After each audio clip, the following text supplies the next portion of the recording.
السلام علیکم ورحمۃ اللہ وبرکاتہ۔ جیسے کہ ہم جانتے ہیں کہ روزہ ایک بہترین اور افضل عبادت ہے، اور کوئی بھی ایسا دین نہیں آیا جو روزوں سے خالی ہو، اور ہمارے دین نے بھی روزے کو بہت زیادہ اہمیت دی ہے۔ فرض روزے ہیں، نفل روزے ہیں، نذر کے روزے ہیں، بہت سارے اقسام ہیں روزوں کے، اور یہ ایک بہترین عبادت ہے۔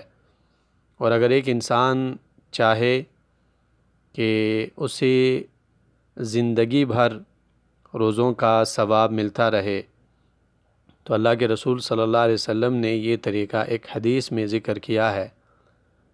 رسول اللہ صلی اللہ علیہ وسلم نے اپنے صحابی عبداللہ ابن عمرو ابن العاص رضی اللہ عنہما سے کہا کہ آپ ہر مہینے میں 3 روزے رکھا کریں، کیونکہ ایک نیکی کے بدلے آپ کو 10 نیکیوں کا ثواب ملتا ہے۔